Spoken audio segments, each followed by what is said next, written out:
Welcome back to our community. Susie Thomas here with you this morning, visiting with Allison Blake and Jim Molnar, both from Guardian Ad Litem and CASA.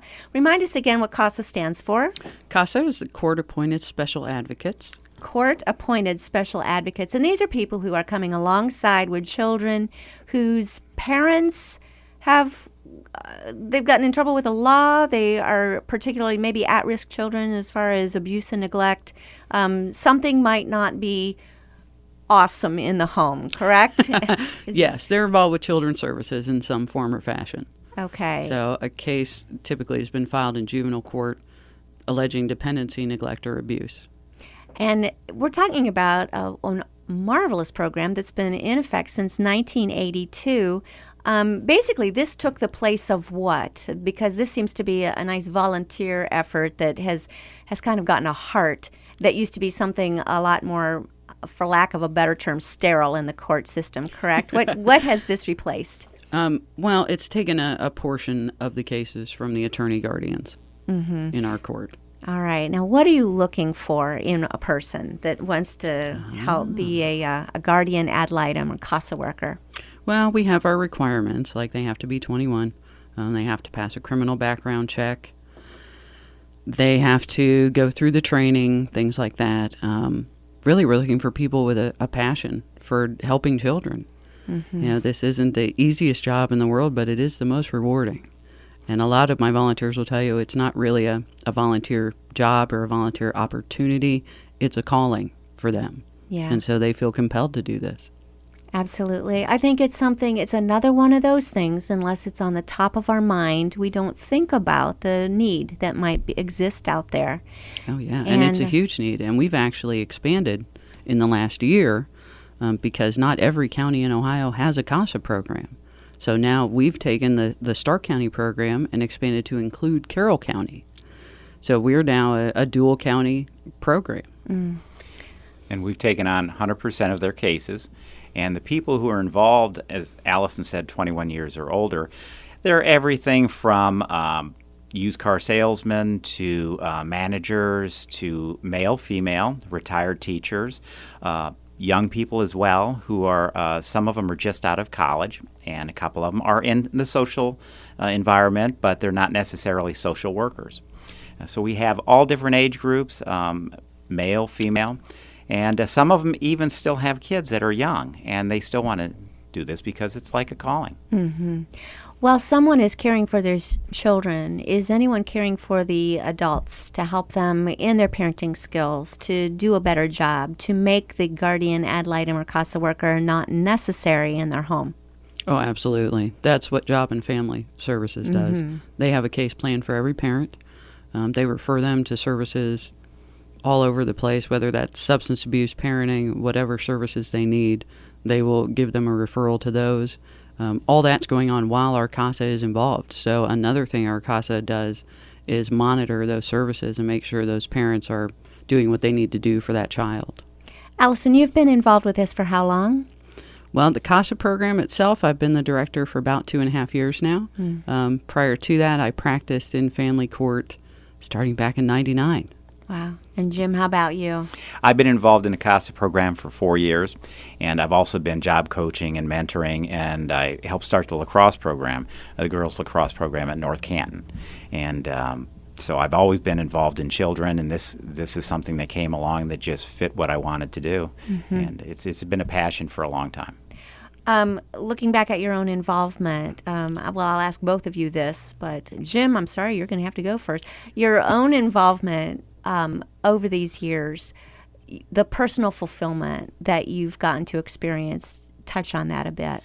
Well, I'm a firm believer that children are our future, and we need to give them a firm foundation. And I was in a position where I lost my father rather young, and I realized what it was like and things that I missed. And I want to give every kid an opportunity, the best opportunities they can.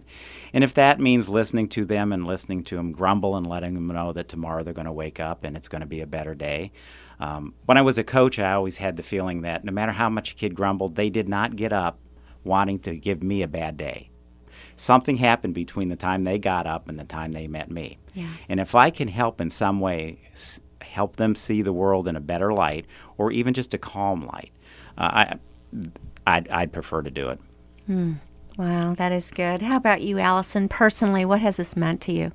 Wow. Well, I spent the first 6 years of my practice as a public defender, working on behalf of the parents in these cases, which a lot of times is hard to do.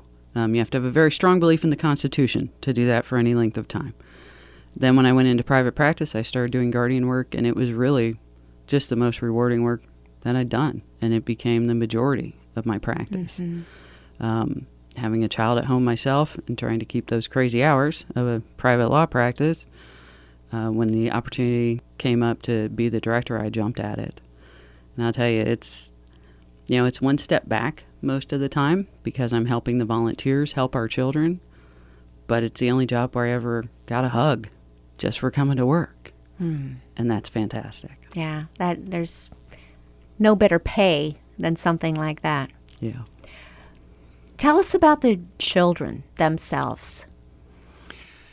The children, they're so interesting because they're just typical kids. One of them, when I walked in, my first 4 visits, we must have stared at each other. And after that period of time, on the 4th time, he decided to just kind of break down and start talking.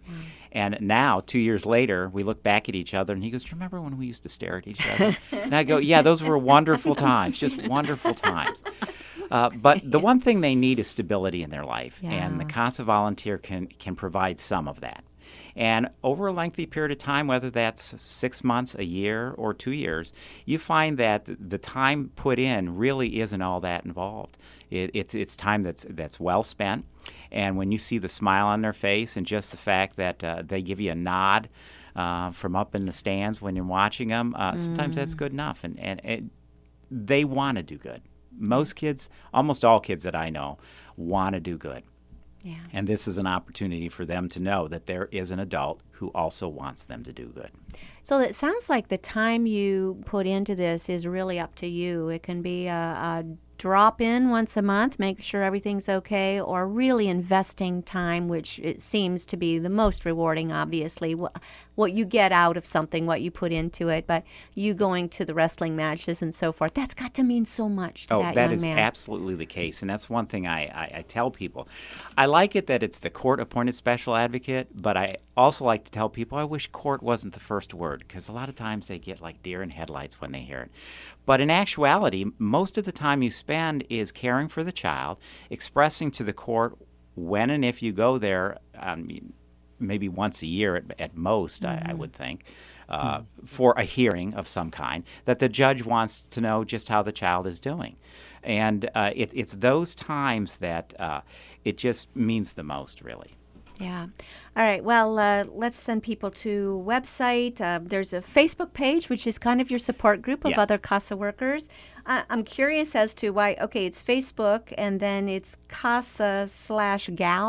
GAL for GAL? Guardian Ad Litem. Guardian Ad Litem. Because I thought, come on, guys are involved as well. Yeah. Okay, CASA/GAL. Oh, and we want more guys. Yeah. It sounds We like, definitely want it. yeah, it sounds that would make a lot of sense. You need, I'm sure the young men relate more to a male role model. Young women probably really like having a woman role model A lot of as them well. do. Yes. Yeah, it probably works out best that way.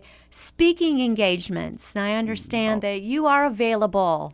Yes, I am. Practically day and night, simply because I really love talking about it. I really love letting people know that our program exists. A lot of people don't even know that it's out there. And if they do, they have a totally different impression of what the children are like. These are good kids who they just need someone to look out for them. I can come sit down for a cup of coffee with a couple people where they normally meet for an informal get-together, or I'm available to speak before large crowds. We have pamphlets to hand out, brochures. We have PowerPoint presentations, and I always like to give everybody at least a brochure to hand to hold on to instead of just staring at me all the time. But if that's what it takes, that's what it takes, because these kids really need some help, and the CASA volunteers that I know are perfect people to do it. Speaking with Jim Molnar and Allison Blake from the Guardian Ad Litem CASA program, and Allison, you were well, I guess both of you were talking about the training involved, because I think we would have people hearing this that would really love to do it, but might be a little bit intimidated about getting into something that's so sensitive, such a sensitive area. You don't want to mess it up. You just really don't want to make a mistake. So to give people the confidence to become a guardian ad litem, there's lots of training available. Talk a little bit about that again. Well, we do have a 30-hour classroom training, which is, classroom setting. You come in, we bring speakers in, you have a manual. I do most of the legal training, so you have to listen to me for a whole day. But beyond that, we have other service providers from the community that come in, like the parenting program. We have a psychologist come talk. We have someone come from Quest to talk about substance abuse. Mm-hmm. And if your schedule allows, I really like that, because it gives you the opportunity to hang out with us for 30 hours. It also gives us the opportunity to hang out with you. At the end of that training, you're given a mentor, which is another, CASA who's had some more experience. And then you always have us for backup. We now have a staff of 4.